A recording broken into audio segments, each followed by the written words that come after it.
esta nova tecnologia. Este vai ser mais na ótica como é que as empresas portuguesas, industriais, serviços e utilities, podem aproveitar esta oportunidade de mercado. Gostaria, na linha do que disse na última ação, fazer aqui o meu registro de interesses. Tenho dito várias vezes que os choques petrolíferos feitos pelos árabes acabaram com o petróleo para a produção de energia elétrica. Eu próprio fiz parte do Conselho de Ministros da Energia em Bruxelas, em que nós decidimos levantar a suspensão de utilizar gás natural para a produção de energia elétrica. Era um sinal claro que a Europa ia passar pelo gás natural e ia abandonar o petróleo para a produção de energia elétrica. Isso significa, e é uma coisa que muito boa gente não percebeu, que a curto prazo a eletricidade e o petróleo não são produtos substituíveis. Porque, como nós já não utilizamos petróleo na produção de energia elétrica, não é por fazermos mais centrais de energia elétrica que, de um momento para o outro, resolvemos o problema da importação de petróleo, que é basicamente utilizado nos transportes. E, portanto, nós só conseguimos resolver esse problema. Não digo nós portugueses, nós, o mundo ocidental, e é muito importante que o conseguimos resolver quando conseguimos, de facto, massificar o carro elétrico. Porque aí substituímos a procura de petróleo dos geradores de transportes para a energia elétrica. O problema, como já foi mostrado no seminário anterior, é que há aqui um pequeno problema ainda, que é o estado das baterias. As projeções da União Europeia para 2020 e 2030, os Energy Trends e as próprias projeções da Agência Internacional de Energia dizem que o veículo puramente elétrico terá uma cota de mercado de 0 em 2020 e talvez de 1% em 2030. Eu devo dizer que eu próprio acho que elas são pessimistas, dado que o esforço cooperativo entre os governos e a indústria e a comunidade científica e tecnológica podem fazer, como a gente sabe neste processo, uma aceleração e o processo de ser não linear. Agora, para mim é claro que não é para amanhã que nós temos a massificação do carro elétrico, como o Governo anda para aí às vezes a tentar anunciar. E portanto eu acho, na minha opinião, como já disse no último seminário, acho que o carro elétrico vai entrar desta vez no nosso mundo, dado que nós vamos precisar de substituir o petróleo nos transportes, não é só o carro elétrico. Em Portugal o modo ferroviário e o modo marítimo em mercadorias é crucial, por isso é o que a gente vai discutir na próxima seminário deste tipo, também é muito importante para isso, mas o que se trata no nosso mundo hoje em dia é minimizar o uso do petróleo no setor dos transportes, dado que vamos continuar a precisar do petróleo para aplicações mais novas, como são as aplicações industriais. Portanto, é isso que está em cima da mesa. Eu acredito que ele vai entrar, não é possivelmente de um dia para o outro, e obviamente que compreendo e até concordo com a iniciativa do Governo do lobby elétrico quando juntou as principais empresas e tentou com elas, num esforço cooperativo, estabelecermos um standard de carregamento e de billing para os veículos. Isso para mim é pacífico, não tem discussão. A única coisa que eu não acredito é a história do carro elétrico entrar para amanhã. Isso tem a ver com outra questão que está em cima da mesa, que é a tentativa da energia eólica a nos anunciar que para resolver o problema de excesso de capacidade eólica que estão a instalar, ele vai ser resolvido através do consumo do carro elétrico que é carregado durante a noite amanhã. E isso é que não acontece. Até vou mais longe. Acho que a eólica tem aqui uma grande vantagem, porque é uma tecnologia que facilmente se instala e, portanto, quando houver a procura definitiva na sequência da do carro elétrico, há lugar, se calhar, para pôr mais eólica, como aliás o mundo ocidental vai fazer num mix entre renováveis e nuclear. Porque é a resposta óbvia de fornecimento de energia elétrica para a procura que houver na sequência da do carro elétrico. Portanto, não faz sentido estar hoje em dia a dimensionar e montar uma capacidade instalada de produção de energia elétrica e eólica para uma procura que só virá daqui a 10 anos massificada sobre o caso disso. Portanto, esta é a minha questão, que é de óbvio bom senso e racionalidade económica, que eu pus em cima da mesa e por isso as minhas meras observações sobre esta matéria. Mas acreditando perfeitamente que isto vai ser o futuro, que é a solução, e concordando que o país devia entrar nisto, é evidente que posso pôr aqui um problema que é o ponto de entrada na curva de aprendizagem. Alguns dirão que Portugal é um país pequeno, com poucos recursos, não faz sentido entrar agora, só devia fazer sentido entrar quando a curva de está mais dominada. Hoje, obviamente, se a gente entrar agora, consegue lidar o processo e temos avanço em relação aos outros. Obviamente que isto não é matemática exata, tudo isto deve ser discutido, pode e deve ser discutido. E, portanto, hoje então, trata-se de ver o que é que as empresas portuguesas podem fazer, aproveitar esta oportunidade de mercado, na sequência de uma iniciativa que considero muito positiva do Governo, do esquema de mobilidade elétrica, o MOBIE. E por isso nós vamos fazer uma sessão em que eu vou dar 15 minutos a cada um dos intervenientes para exporem as suas ideias, pedindo-lhes que depois, algo que fique para dizer, digam depois na parte do debate, já de uma forma mais interativa, para não prejudicarmos também o debate e as perguntas que têm que ser feitas. Então, estamos aqui a ordem que eu vou seguir. Vamos começar por hoje com os Moraes, da emissão da EDP, que vai certamente dizer o ponto de vista da nossa utility elétrica sobre esta matéria. 15 minutos, está bem?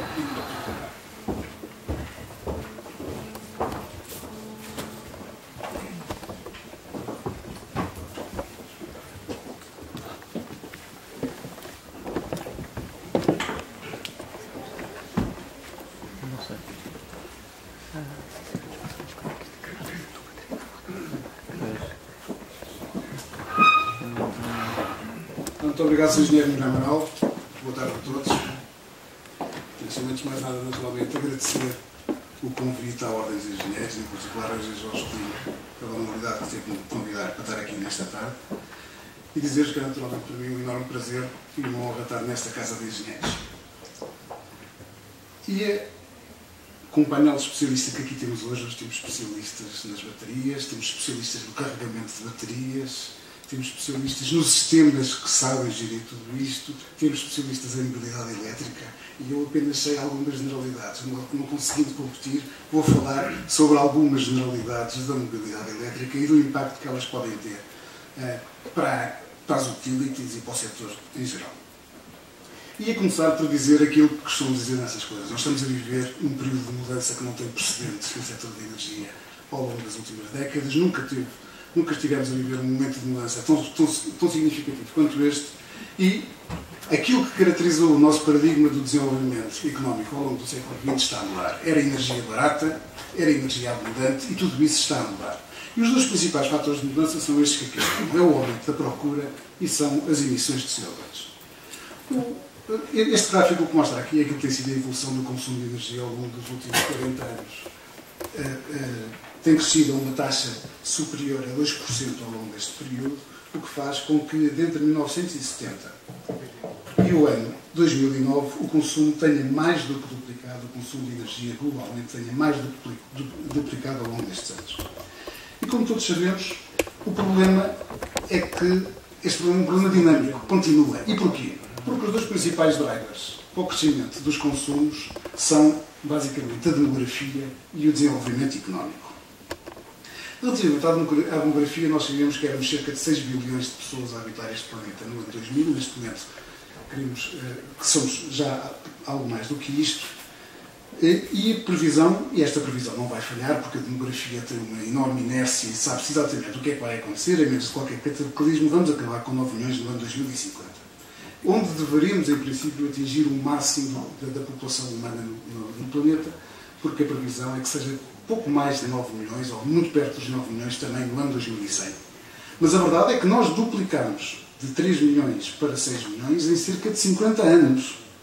Quando tínhamos demorado 200 anos, por volta do ano 1750, do nosso terremoto, nós estima-se que a população era de cerca de 1 bilhão de habitantes. E, portanto, demorámos até 1950, 200 anos, para ganhar 2 milhões, e depois, subitamente, em 50 anos, ganhou-se 3 milhões de habitantes no planeta, e mais 3 nestes próximos 50 anos. E, obviamente, que mais que 9 milhões de pessoas é mais 50% daquilo que havia no ano 2000, ou seja, são mais 50% de pessoas a consumir energia nas suas casas, nos seus trabalhos, na sua mobilidade, e tudo isso tem, obviamente, um enorme impacto sobre os consumos. O outro aspecto, que é absolutamente essencial e todos nós reconhecemos, é que o desenvolvimento económico tem uma implicação enorme sobre os consumos de energia e está agarrado. Tipicamente, durante muitos anos, Portugal tinha uma elasticidade positiva no consumo, ou seja, relativamente ao crescimento do PIB. O PIB crescia 1%, por hipótese, e a eletricidade crescia mais do que 1%. E a verdade é que o bilhão mais rico, daqueles 6 bilhões que nós éramos, o bilhão mais rico consome 50% da energia do mundo. O bilhão mais pobre consome apenas 4%. E há mais de 1 bilhão de pessoas, cerca de 1,3 bilhões de pessoas, que não têm sequer acesso à energia elétrica. O que quer dizer, e que obviamente estão naqueles vários bilhões que ali estão, o que quer dizer, obviamente, que o desenvolvimento, o trazer estes países para um nível de desenvolvimento mais alto, vai trazer necessariamente um acréscimo dos consumos de energia, como todos sabemos reconhecer. As perspectivas mais pessimistas do ponto de vista do desenvolvimento económico estimam que até 2050 o consumo duplique relativamente àquilo que era o consumo no ano 2000. Ou seja, entre 1970 e 2050 o consumo irá duplicar ou mesmo triplicar. Obviamente que o aumento do consumo só pode ter uma implicação, só pode ter uma enorme implicação sobre os preços dos combustíveis e por isso a energia, de facto, já não é tão barata. Tivemos durante a última década, desde os anos 90, um preço extremamente estável na evolução do Brent, que explodiu, como todos sabemos, em 2008, e este gráfico está não está completamente atualizado. Neste momento estamos outra vez a 120 por uma condição particular dos problemas que se passam no norte, no Luar, normalmente aqui na margem sul do Mediterrâneo, mas ninguém hoje em dia estima que o preço do petróleo volte aos $25 que tivemos tradicionalmente. Pelo contrário, todas as previsões, como vão ver, apontam para valores superiores a 100. A verdade é que toda a energia do mundo, praticamente 90% são combustíveis fósseis, consumindo-se a maior parte dela petróleo, consumindo-se neste momento cerca de 85 milhões de barris por dia. Acontece que duplicar de 1970 para o ano 2010 correspondeu a duplicar 40 milhões de barris. Se duplicarmos até o ano 2050 e a fonte de energia continuar a ser a mesma, isto significa duplicar 85 milhões, o que é verdadeiramente um número impressionante. O outro tema, que obviamente é um tema relativamente recente, é o tema das emissões de CO2. Eu digo que está tão já falado entre nós todos que nós todos assumimos que isto já é um tema que tem muitos anos, mas de facto não tem. Eu recordo-me que eu tive o privilégio de fazer o roadshow da EDP quando estávamos em 1997 no IPO da EDP, portanto na primeira fase da privatização da EDP. E recordo-me que não havia uma única pergunta dos centenas de investidores que nós visitámos sobre quais eram as emissões de CO2 que a empresa tinha. O que se ouvia muitas vezes perguntar era condições económicas da empresa, que tipo de parque reprodutor é que nós tínhamos, etc. Mas o CO2 não constituía uma preocupação em 1997, há 13 ou 14 anos. Quando hoje é um problema absolutamente fundamental quando se fala do setor energético. A verdade é que, como todos sabemos, as emissões a concentração de CO2 na atmosfera antes da Revolução Industrial, ou no início da Revolução Industrial, era de cerca de 280 partes por milhão, e se nada for feito, chegaremos a 780 ou 1000 no final deste século, que pode ter implicações muito sérias sobre o clima. Portanto, terminando esta primeira parte, a grande questão que se coloca hoje é como se pode compatibilizar num cenário de energia mais escassa e mais cara a necessário desenvolvimento económico com a necessidade de reduzir as emissões de CO2. E a resposta vem, de alguma forma, da Agência Internacional de Energia, que no seu Outlook, isto são slides de 2009, que foram feitos imediatamente antes da preparação da Conferência de Copenhague. Eles já publicaram umas outras ligeiramente diferentes destas, mais recentes. Mas o que traz a linha a preto é aquilo que se pensa que poderiam ser as emissões de CO2 em gigatoneladas, se nada for feito, ou seja, business as usual, como estava. E isso aponta para um crescimento, face a 2010, de cerca de 30 para 45, para quase 45 gigatoneladas. O que conduziria àquele nível de emissões e de concentração na atmosfera. O grande objetivo, segundo a Agência Internacional de Energia, é tentar manter as emissões num nível de 450, que pode ter um impacto sobre o clima de 1 a 2 graus tolerável. E para isso, em vez de fazermos aquela curva teórica, que é o cenário de referência vermelha, teríamos de ir para a linha verde. A questão toda é como é que se fecha este gap, esta diferença que aqui existe. E a proposta está neste gráfico também. A captura e sequestro de carvão, que é a linha baixa azul, deverá representar no ano 2030 cerca de 10% desta diferença, o nuclear outros 10%, os biocombustíveis cerca de 3%, as renováveis cerca de 20%, e a maioria é eficiência energética. Ou seja, não haver muitas soluções, a eficiência energética aparece como uma solução mais óbvia e, obviamente, que a solução que é a eficiência energética tem um conjunto de vantagens muito considerável. Mesmo assim, a produção de combustíveis fósseis continuaria a crescer até por volta do ano 2020 e só aí, a partir daí, diminuiria ligeiramente. A União Europeia é sempre mais drástica nas suas projeções, e o que ela projeta e os objetivos que determina são que para o ano 2050, referidos a 2050, o setor elétrico tem de ser completamente neutro do ponto de vista de emissão de carbono, ou praticamente. 90% de redução das emissões. O consumo tem de reduzir em 40%, 20% em 2020 e 40% em 2050, e a cota de renováveis deverá atingir cerca de 50% no ano 2050 e em 2020 cerca de 34%. Ou seja, são objetivos ainda mais restritivos do que aqueles que se passam no resto do mundo. O que tem também alguma lógica.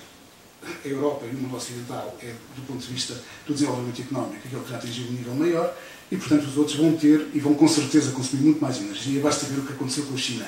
E há tempos tive a oportunidade de ler também num documento da Agência Internacional de Energia ou do Conselho Mundial de Energia, em que diziam que no ano 2000 o consumo da China correspondia a 50% do consumo dos Estados Unidos.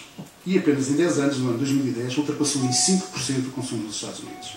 Ou seja, em apenas 10 anos a China foi capaz de tomar um novo consumo equivalente a metade da maior economia do mundo e dos maiores consumidores de energia do mundo, o que é um crescimento absolutamente impressionante. Agora, se nós virmos o que é que são apenas 2,5 bilhões de pessoas da China, da Índia, da Rússia, da China, do Brasil, etc., é, de facto, uma pressão enorme sobre os combustíveis e, portanto, é natural que sejam países do mundo ocidental aqueles que tenham uma maior pressão para reduzir as emissões.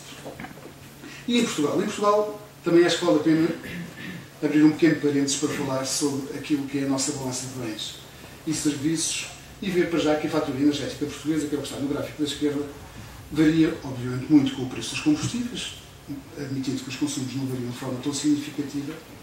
E a verdade é que no ano 2008, em que o petróleo atingiu pontualmente os $150, ou muito perto dos $150, a nossa fatura atingiu os 8 bilhões de euros.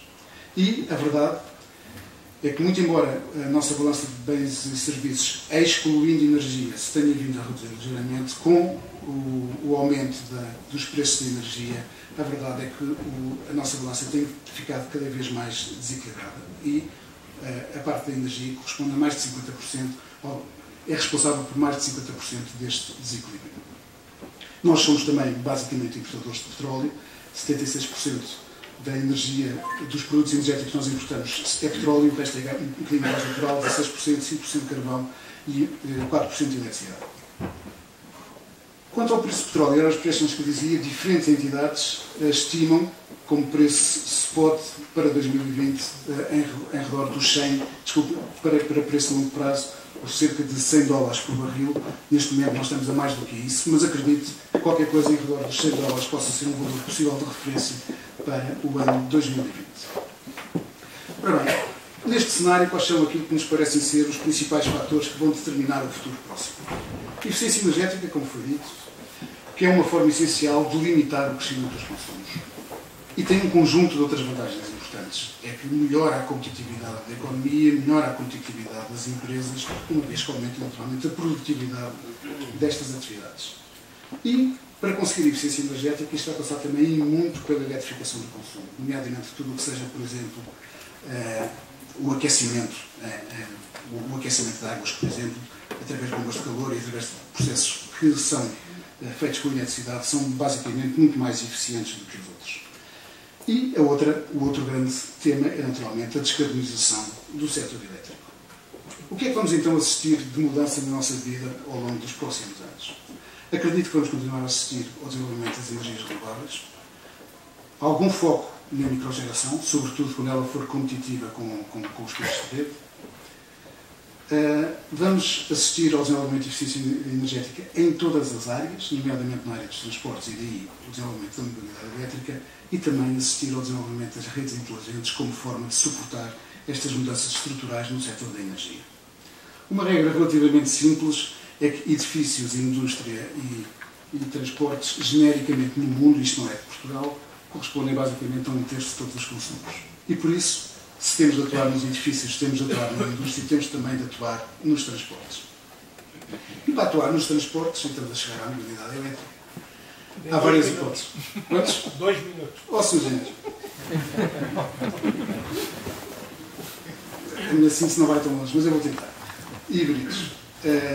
Os híbridos é uma hipótese, o hidrogênio já foi falado, isto porque esse foi o tema do anterior. E qual é a grande vantagem do veículo elétrico? É que a eficiência, desde que se tenha eletricidade nas barras da central, ou seja, contando com as perdas do transporte, do carregamento das baterias e do descarregamento das baterias, temos uma eficiência de cerca de 70%. Ou seja, se toda a energia for produzida a partir de centrais de ciclo combinado, com 56, 58% de eficiência, temos uma eficiência global do veículo elétrico de cerca de 40% em termos energéticos, quando um veículo de combustão interna a gasolina tem uma eficiência de cerca de 20%. Se por um passo de mágica todos os automóveis amanhã fossem elétricos, teríamos uma redução do consumo de energia primária em Portugal de cerca de 35%, que era um valor naturalmente apreciável. Quais são as outras características importantes do veículo elétrico? É que gasta cerca de 20 kWh para andar 100 km se for um carro normal, pode ser apenas 15 kWh se for um daqueles pequenos carros citadinos. Aos preços da energia elétrica baratos que temos em Portugal, temos um custo em redor dos 2 euros por 100 km, comparado com os custos que hoje, num carro que gaste 6, 7 litros com gasóleo 1,5 €, estamos a falar de 10 euros por 100 km e, portanto, é economicamente extremamente competitivo. O problema, naturalmente, é a autonomia dos carros elétricos, que ainda hoje é relativamente pequena. Um Leaf, que é aquele carro que eu conheço porque já vi um e porque a EDP tem uma autonomia de cerca de 170 km se andarmos devagarinho, e esse é muitas vezes aquilo que as pessoas consideram que o carro está quase na reserva no carro de gasolina. Portanto, é preciso mudar um bocadinho o padrão de utilização dos automóveis, e essa é ainda a grande limitação, que, como dizia o engenheiro Amaral, esperemos que venha a ser ultrapassada num futuro mais ou menos próximo. A cadeia de valor do carregamento dos automóveis. Há uma parte que é a extensão da rede, que é tipicamente as empresas de distribuição. Há outra parte que é criar a infraestrutura de carga lenta, e que pode ser feita pelos municípios, pelos parques de estacionamento ou por outras entidades, como por exemplo os supermercados, etc. Há uma outra parte que é a infraestrutura de carga rápida, que é tipicamente mais das bombas de gasolina, também dos parques de estacionamento, pode ser outros. O fornecimento de energia, que está aberto naturalmente aos comercializadores de energia. A gestão do sistema, que pode ter diferentes entidades, mas é tipicamente uma utilização, uma gestão de números que pode ser feita tipicamente pelas utilities, e os serviços de mobilidade que vão ser seguramente desenvolvidos pelas empresas de software, pelas utilities e outras. Portanto, há um conjunto de entidades que podem participar no desenvolvimento desta entidade. Tudo isto vai ter, obviamente, um grande impacto. Se pensarmos na microgeração, na gestão dos carros elétricos, etc., vamos precisar de muito mais informação, vamos precisar para isso ter redes inteligentes. Como todos sabemos hoje, todas as centrais da EDP são remotamente comandadas, todas as estações da rede são remotamente comandadas, e toda a rede de alta tensão das empresas de distribuição são também remotamente comandadas. Onde nós não temos informação até hoje é ao nível da baixa tensão. Como é que nós sabemos, por exemplo, na EDP, que faltou a energia em casa de um dos senhores? É quando o senhor telefona. E quando telefona uma segunda pessoa da mesma rua, há um problema naquela rua. Porquê? Porque nós não temos informações diretas sobre o consumo, a menos que a falha seja centralizada num sítio onde tenhamos essa informação. É preciso trazer informação para este nível, para nós sabermos exatamente quais são os consumos individuais e como é que se gera e atua diretamente nestes consumos. E é por isso que as redes vão mudar significativamente, não só porque elas vão deixar de ser unidirecionais do ponto de vista de transmissão de eletricidade, elas vão ser bidirecionais, como há um conjunto de outros fatores que vão alterar as redes. Para isso é preciso instalar aquilo que nós estamos a instalar na EDP também, em teste neste momento, em Évora. E por isso, tudo isto que acabei de referir, renovação dos atuais parques de produtor, a mobilidade elétrica, redes inteligentes, etc., são tudo temas que criam um conjunto de enormes oportunidades. Eu costumo dizer que, ao contrário da tradição em que nós importávamos tipicamente energia e toda a nossa gestão era a gestão da energia importada e a transformação da energia importada, é possível hoje em dia que a própria economia nacional tenha um papel mais ativo naquilo que é a sua própria mobilização de meios para a energia. Tudo isto vai trazer, o que é bom, naturalmente, para as outras energias também, um aumento, apesar da menor eficiência energética, nos consumos de energia. Hoje a eletricidade representa cerca de 18% da forma utilizada. Já tem 10 dólares de 5 minutos. E este é o último estado, 18%. Espera-se que o peso da eletricidade no consumo final de energia venha a aumentar para 50%. E era só isto, muito obrigado.